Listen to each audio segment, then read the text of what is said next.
Dust and Glory, a Lent journey of faith, failure and forgiveness. A reading from the Gospel of Mark, chapter 14, verses 66 to 72. While Peter was below in the courtyard, one of the servant girls of the high priest came by. When she saw Peter warming himself by the fire, she stared at him and said, You also were with Jesus, the man from Nazareth." But Peter denied it, saying, "I do not know or understand what you are talking about." And he went out into the forecourt. Then the cock crowed. And the servant girl, on seeing him, began again to say to the bystanders, "This man is one of them." But again Peter denied it. Then after a little while the bystanders again said to Peter, "Certainly you are one of them, for you are a Galilean." But Peter began to curse, and he swore an oath, "I do not know this man Jesus that you are talking about." At that moment the cock crowed for the second time. Then Peter remembered that Jesus had said to him, "Before the cock crows twice, you will deny you even know me 3 times." And Peter broke down and wept. This is the word of the Lord. Thanks be to God. A short reflection.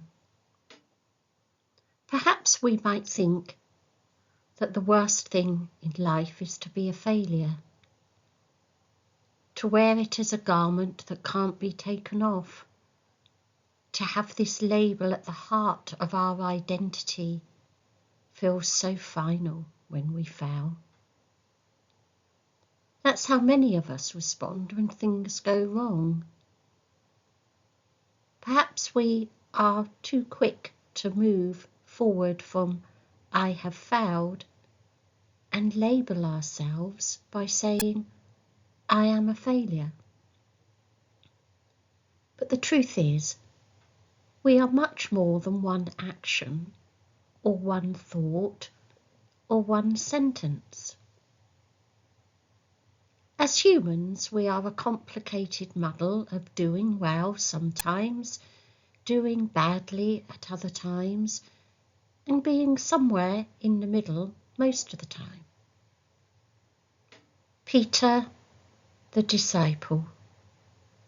Poor Peter. Peter failed on a huge scale. He denied he even knew Jesus 3 times, after totally denying that he would never deny him. And yet that same Peter, cowardly, dishonest Peter, became one of the greatest pillars of the church, the rock on which Jesus built his church, the first pope of the early church. Was Peter a failure? Well, yes and no, really. Sometimes he was, most of the time he wasn't. But more importantly, Peter was forgiven for denying Jesus, and he was loved, and he was defined by God. Amen.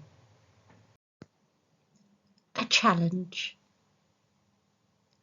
Make a list of the things that you think define you. It might be builder, nurse, artist, son, mother, carer, runner, singer. Make a list of all the things that you think define you And then take time, be still, and think for a moment, how do you think God defines you? God love you. God bless you. Bye-bye.